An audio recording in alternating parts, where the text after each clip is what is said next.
this lecture, we're looking at William Ockham, the great curmudgeon, the great grump, who, according to many people, came along and ruined the scholastic world. And if you're just coming to Ockham for the first time, that description of Ockham might sound a bit strange and a bit over the top. Why would one man be responsible for the destruction of the scholastic world? Well, if that's your response, you're not alone. There have always been historians and philosophers who have found in Ockham not so much the man who tried to destroy everything, but rather the man who tried to salvage Christian philosophy from the prison of Aristotle. And we can begin by just giving a bit of Ockham's life, just so that you know the context that he lived in before we move on to his philosophy and to his understanding of the task of scholasticism. Just like Duns Scotus, William's name really has more to do with his location of his birth than it does with his actual last name. The name Ockham almost certainly comes from the area of Oak Hamlet, which is an area in Surrey, in England. And over time, the Oak Hamlet name becomes Ockham. Like Scotus, we know very little about his early life. He was a Franciscan, and like Scotus, he was believed to have studied at Oxford. And it seems just as likely that he was teaching at Oxford up until the time when he really burst onto the scene in the historical record. Ockham wrote a great number of things related to philosophy and to theology, but he didn't write as much as most people might think that he did, given the weight of his ideas on the scholastic method. At some point, Ockham is called to the city of Avignon, down in the southern part of France, and so that tells you that this is during the Avignon papacy. He's called down there in 1324, and just what the problem is not all that obvious. It doesn't seem to be the case that he is necessarily being called simply for the fact that his theology is out of whack with the normal Catholic teachings. It just seems to be the case that as the papacy is split between Rome on the one hand and Avignon on the other, that there is a turf war that is provoking in the popes that are sitting in either city at any time to really leverage a heavy hand against the more outspoken or even the more rebellious elements within Europe. And one of the issues that's being fought over at this point, again, is not so much related to faith and reason, but rather it's related to the apostolic ideal of poverty. We mentioned in previous lectures about the renewal movements within the monastic orders. There were groups like the Franciscans that came along who really reacted against the opulence and the power and the money that was associated with the older orders of the monastic movement. And they preach a real simple apostolic poverty. And we noted that these groups are called the mendicant orders. That is to say, these are the orders that have no personal property, no money, and very often they have to beg for their daily bread or simply to survive. Well, this actually becomes a fight there in the city of Avignon. Of course, the papacy is there living in a pretty opulent palace, and the Pope himself very often was not believed to have to live according to this apostolic poverty. In many ways, he was supposed to live like a prince or one of the kings of Europe. Well, the Franciscans and all these other mendicant groups are coming along saying that Christ and the apostles were like them, that they kept themselves poor, that they had no property, and that therefore the true ideal of the monk is to live like Christ and the apostles. Of course, the papacy doesn't want this, because to suggest this makes it sound as if the Pope himself is not living according to the model of Christ or his disciples. Well, eventually Ockham sides against the Avignon Pope, and he takes the side that the mendicant orders are closer to the truth, have more rational and biblical backing for their beliefs than those who oppose the mendicant poverty life of these new monks. As a result, Ockham and the head of the order flee from the city. They are condemned, and Ockham spends a significant part of his life really on the run. He flees in 1328 to the Holy Roman Empire, down in the area of Bavaria at the time, which is roughly around the modern-day city of Munich. And this is the court of the Emperor Louis IV. And Louis is going back and forth between the modern cities of Munich and Pisa. And so Ockham essentially spends the remainder of his life within the court of Louis. And at this point, because of the nature of his accusations and the condemnations, he actually spends the rest of his life really, almost entirely, devoting his intellectual prowess to the issue of politics. In fact, in the history of political thought and theory, Ockham is one of the preeminent medieval thinkers on the subject. He actually wrote a book in which he argued, surprisingly, that the Pope should not have control over the church. He argues that instead, it is the emperor, almost in this Constantinian model. The emperor must have control over the church. And it is the emperor's job to censure or to control wayward popes and all of these maverick people who are trying to impose their will, whether it's from Rome or from Avignon. Not surprisingly, June 1328, Ockham is eventually excommunicated. You don't get to side against the Pope and then run and write books against the Pope's power and live to tell about it, so to speak. He's not actually executed for this, but he does spend the rest of his life excommunicated, and then he dies in 1347. Well, this story about Ockham is important because one of the things that Ockham is usually accused of is of simply being negative about scholastic theology. Those things that he did write about theology or faith and reason were during a time in his earlier years when he was being very critical. Ockham is the guy, you might say, who says that the emperor has no clothes. He has studied widely people like Aquinas, Scotus, Lombard, all these folks. And he spent a lot of time really challenging their foundation. The problem, though, is then he seems to almost drop the mic, head off to Bavaria, and spend the rest of his life writing about politics. And so here's a man who has issued a number of challenges to the Catholic Church, issued a number of challenges to the scholastic method as it existed in his own day. And then he doesn't turn around and attempt to offer his own positive account as to how we ought to do these things. He somewhat paints himself into a corner, and even in his own writings, he admits that he's painted himself into a corner. And there is some evidence that he wanted to work his way back out to develop a more firm foundation of doing theological thinking and reflection in the context of the church. But because of the vicissitudes of his life, because of the politics that he got himself embroiled in, he really doesn't do this. And so again, he simply walks off stage just after having told everyone that they're wrong. Part of that reality, though, is why Ockham is somewhat despised, depending on one's philosophy or one's understanding of the Middle Ages. One of the more interesting interpretations is that what Ockham does is he muddies up the waters of the latter Middle Ages, that after the high water mark of Aquinas, men like Ockham and his successors spent a great deal of time punching holes in the scholastic method, and thereby punching holes in some of the theological ideas of those who were scholastic. And the argument continues on that because of that malaise in the latter Middle Ages, that when you get to men like Luther, whose entire training was in this late medieval Ockhamist tradition, there's often an allegation that what Luther is reacting against is this bastardized, weakened, anti-scholastic theological outlook that Ockham injected into the medieval world. And we don't have to go into all those interpretive differences. There are people who don't like that interpretation, and they see men like Ockham in the latter Middle Ages as actually being something of a good thing, letting some of the air out of an overly expanded balloon of this scholastic, rational method. But that's not going to concern us here. But you have to know that Ockham is often seen as this pivotal character. He's seen as the man who, again, says that the emperor has no clothes, he challenges all kinds of things, then he simply leaves theologians to their own devices to attempt to work their way back out of this. Well, okay, if that's the context, and if Ockham is that important as the great curmudgeon, just what did he teach? What were his problems? Well, many of us will be aware of something that's called Occam's razor. This is a phrase that's often used not only in theology and philosophy, but more recently, at least in the last 150 years, it's used in the area of the sciences. And there's lots of different ways of conceptualizing Occam's razor. But in its original context here, two things need to be said. First of all, Ockham is not the inventor of it. He's just the man who uses it so much that it becomes synonymous with his name. Secondly, though, what is Occam's razor? Well, Occam's razor is, in a nutshell, the belief that if all things are equal, take the simplest explanation as to why something is.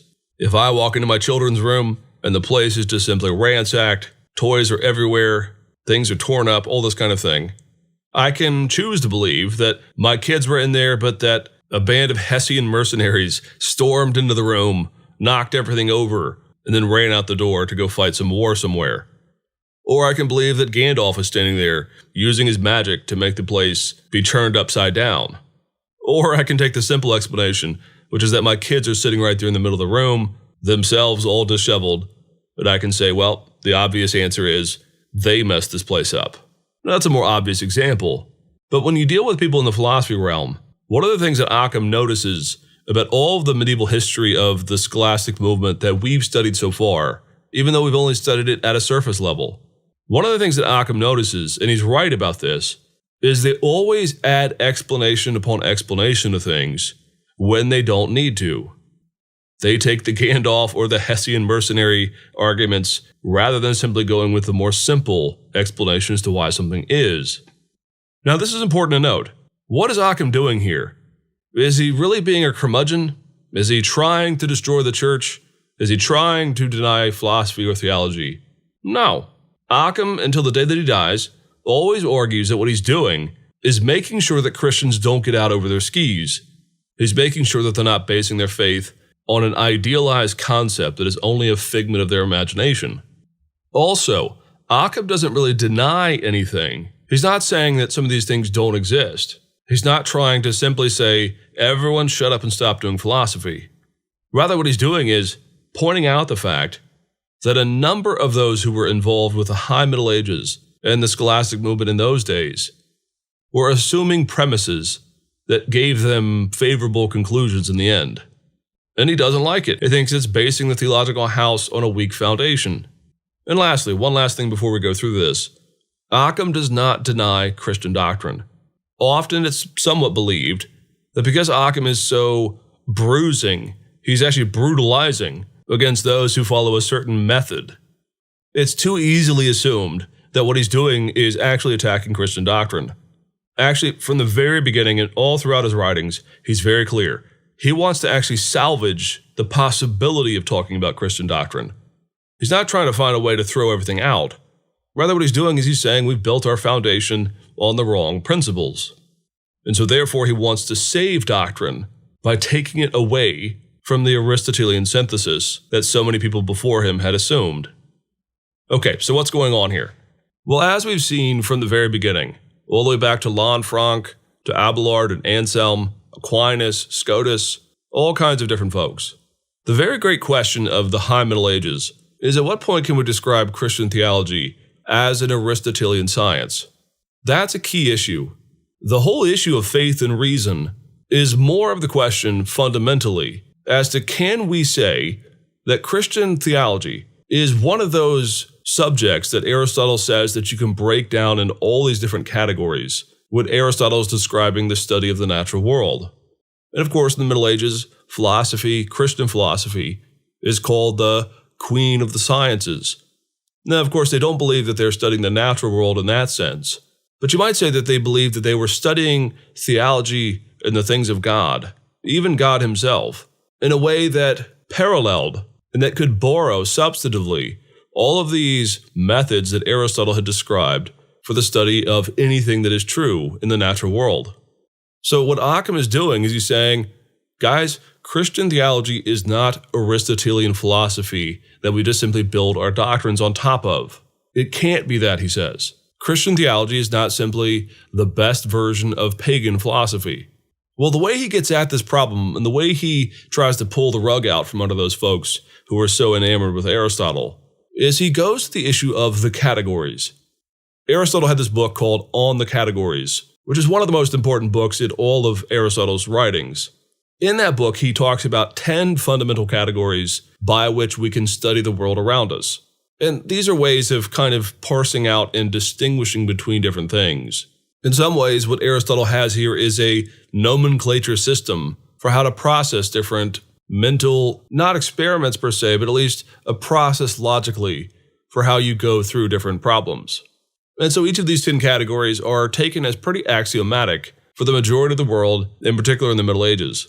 The great problem here, and this is where historians have really helped us in the last couple of years, is that what happens in the Middle Ages is there arose a more or less debate as to whether or not Aristotle's 10 categories were more of a classification system, more of a mental exercise, or do these 10 categories actually describe things that exist in and of themselves, what we call entities? And that's a very important difference. If Aristotle's describing something that is more of a classification system, well, then you're not going to get overly enamored with each of these categories, and they're not going to take on this type of weight that they might if these things were considered to be entities of themselves. Well, in the High Middle Ages, in particular with SCOTUS, these categories become not just 10 names or 10 categories in the generic sense that Aristotle uses. Rather, you might say that these 10 categories become almost the code, the DNA of the universe itself, according to the medieval scholastics. And we can do a very concrete example of this. If I were to say the statement that I am related to my daughter, well, in the Aristotelian categories, there was one category called relationality, that you can describe how two things relate. That's very helpful in a categorization sense. Being able to realize that sometimes two things are related, and then describing how they relate, etc., is a very helpful category. You can think of all kinds of ways this could apply, for example, to the sciences. You want to make very careful distinctions about how things relate and how they do not relate. Well, what the medieval guys do with this category is they almost posit the idea that there is something called relationality that has a being unto itself. It's almost a thing, it's an entity. Now, it doesn't have substance, it's not a physical property like our bodies, but it's something that exists. So when I say I and my daughter are related, according to, say, Scotus or Aquinas or others, well, there is a being, an entity of relationality that brings together me and my daughter. Well, if you're not used to the history of philosophy, that sounds crazy. Let's just be honest. Why would somebody believe that there's something called relationality that exists as an entity so that when I and my daughter are compared, that our minds are somehow recognizing or tapping into this relational entity?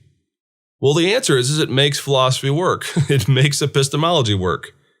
One of the great problems that had been inherited in the West from the Greco-Roman world is how do we know what we know? Now, you might think that's an easy question unless you've done some philosophy. But if you've even done a Philosophy 101 course, you'll know that one of the great problems is how do we know something? We talked about this in brief when we looked at pagan ideas. How do I walk around and see lots of different, let's say, stones and come up with the concept that they all relate somehow together? Or if I see lots of different trees, all different shapes, tall, thin, big, some with green leaves, some with the brown leaves, I somehow know in my mind that this is all the category of tree. And we talked about some of the strategies of understanding this.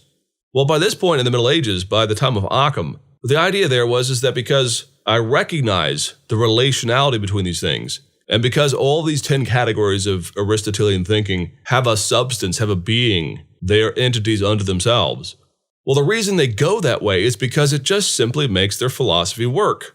The fact of the matter is if you don't have something objective, something that ties it all together, well, you're left sometimes only with the conclusion that I'm just simply making it up in my mind. I notice a different rock and I go, all right, I'm just going to call these two seemingly different things the same name. Well, as you can imagine, if it's all up to my mind to simply apply a word to two different things, well, that's not a very great foundation for assurance, is it? So what Ockham does with his razor, metaphorically speaking, is he comes in and he says, guys, you cannot say that there is some entity called relationality or some other entity related to these 10 categories. What Ockham is saying is, you're assuming these things exist. You're not proving them first. And because of that, you're building up your philosophy on the wrong foundation. Now, if that's still not entirely clear for you, I think there's a great analogy that can actually help you understand this. I was just saying that when we're talking about how we know what we know, that what the Middle Ages had done, what these scholastics had done, is they had posited the reality that there are these entities that relate to these 10 Aristotelian categories. And I said that what is going on here is these entities make their philosophy work. Well, let's say you and I are playing a chess match, back and forth, and we have the standard set pieces in front of us, and I lay out a strategy to win the game. And then suddenly, about halfway through, I realize that my strategy, the grand plan for me to win the game and trash talk you the rest of the day, is not going to work. So the pieces that I have are going to fail.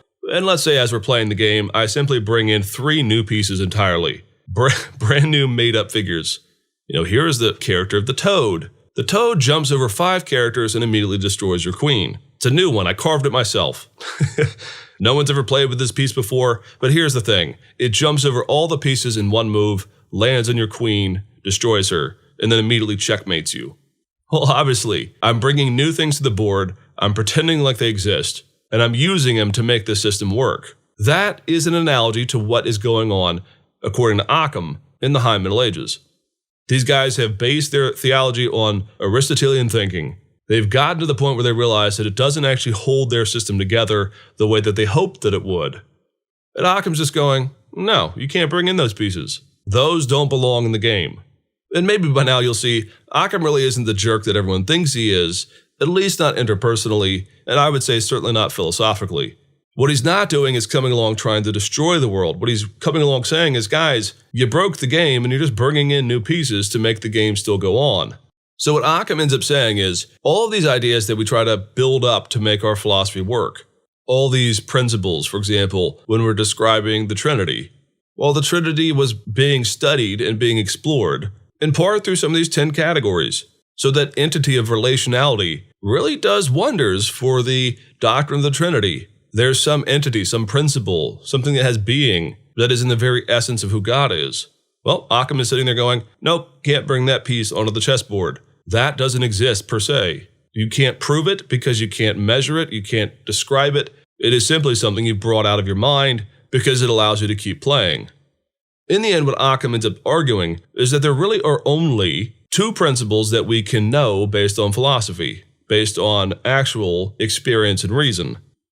And the two that he provides originally, he says we can know that things exist. There is something that has an essence or a substance. And these are just big words to say something exists. So you and I have substance. We exist. He then says, outside of existence, outside of something's essence, the only other thing that we can explore and know for certain are the qualities that make up different things. So I'm middle height, Caucasian, male, brown hair, etc. Those are qualitatively different things about me than they might be about you. And so Ockham says these are the only two that we have. Now he does eventually add back in the relationality piece, surprisingly, because he realizes, again, having painted himself into the corner, having been the emperor's got no clothes guy, he says, well, according to revealed religion, according to the Bible, there is something about relationality in the doctrine of the Trinity, and so he says that it would seem wise to keep that as the third option. All the others, off with their head. Get rid of them. And all this backdrop within Ockham is the reason why he is called a nominalist. Now let's make sure we get these words right. There are realists and there are nominalists. Both of these names relate to how we know what we know. Back to that issue of epistemology that I mentioned before. A realist are the folks in the High Middle Ages. They are those who say, well, a universal thing, this concept that we're talking about, relationality, for example, the fact that I relate to my daughter, well, that principle of relationality is a real thing. It's something in the world itself. It's abstract, yes, we don't see it, we don't touch it, we don't taste it, but it exists. Ockham is called a nominalist because he says, no, all these other categories besides the two or three that he allows are simply abstractions that we create in our minds. His philosophy, in other words, his approach to what we know, is that we simply can't prove that all of these things exist. So, Occam's razor means probably what's going on is that we come across a lot of varieties of different things and our minds categorizes them as different things. We don't have to assume that they have being and essence simply because we see something has relationality. And so nominalism is often described as denying that universals exist. And of course, everyone freaks out. They think that this is some sort of postmodern relativistic theory. But I think if we take into account the previous statements, the previous history of the Aristotelian categories in men like Aquinas and Scotus, you'll perhaps understand why Ockham landed where he did. Frankly, I think most people in the modern world would as well. Now, that doesn't solve the problem. Again, the problem with Ockham's theory is that he is only negative, and he doesn't quite give us a response as to how we build our system back up. The other point of attack for Ockham is analogous as well. One of the things that we've talked about throughout all these lectures on scholastic method is that one of the great issues for all of the scholastics is how do we know God and how do we describe him? The issue of faith and reason in many ways is asking the question, what are the appropriate channels by which I understand God? Is it simply through faith? All these things have no real rational philosophical basis, and I just simply say, well, the Pope says it, I'm just going to accept it as faith, even though it makes no sense at all. Now, of course, no one would say it that way, But that's really the kind of end result of that really obscurantist idea. The other side, of course, was taught by people like Abelard, which is that God has given us minds to think, and therefore philosophy is a good thing. And so any place where philosophy takes us, we must assume that that's where God wanted us to go. And so if our rational minds take us to a different conceptualization, a more rigorous intellectualist understanding of the Trinity, well, then that's our job. We're supposed to stop, follow our minds because God has given them to us. And that's more of the rationalistic method. By and large, most of the scholastics in the High Middle Ages find themselves somewhere in a dialectical tension between both of these extremes. Where Ockham comes in, though, is he tends to be more on the obscurantist side than he is on the rationalist side. You might say, in other words, that Ockham is a more intellectually defensible obscurantist. He's not meaning to. He's just simply applying the rules of logic and the principle of Occam's razor, as we call it today. And he's saying, when it comes to knowing God, we can't simply say that Christian philosophy, borrowing heavily from Aristotle and the Greco-Roman world, are the foundations for how we come to know God. And one example of this, Ockham is entirely opposed to natural arguments for the existence of God. He simply says there is no ironclad argument from a purely Aristotelian philosophical standpoint that would give us a cogent, fully verifiable argument for God's existence that doesn't somehow at some point assume the argument before you make it. Now, if we go back to Anselm, of course, that's exactly Anselm's argument. He is, again, in that dialectical tension. He says, I do have faith, I do know he exists, but knowing that he exists means that I can use my mind to process the natural world in a way that does illuminate my knowledge of God. Ockham, though, is far more pessimistic on this process. Ockham attacks, in fact, Anselm's argument. He says there is no rational belief, there is no reason philosophically why Anselm's argument that God is that than which nothing greater can be thought really has any merit to it. In the end, for Ockham, faith and reason are on polar opposites, at least in the sense that if you take reason as coming from pagan philosophy, from Greco-Roman philosophy, he basically says there are no resources here if we adopt their system, adopt their philosophies, adopt Aristotle's categories. There are no resources within that framework that can make us comfortable or satisfied with what the claims of the Bible are for our faith. So in the end, believe it or not, Ockham actually believes that doctrine is, surprisingly, given that he's not a Protestant, he's writing hundreds of years before Luther, his argument is doctrine must come from Scripture. And this really does become a nominalist hallmark. Doctrine must come from supernatural revelation. How do we know that there's a Trinity? Well, we're not going to reason our way to that point. We know there's a Trinity because the Bible describes God as one God, but in the New Testament witness, that one God is clearly three persons. He's talking to himself. He's interacting with himself in a way that describes personhood, differences of not simply one God with three different masks, etc. Ockham says the only reason to believe that about the Trinity is to already have an assumption that the Bible is supernaturally revealed.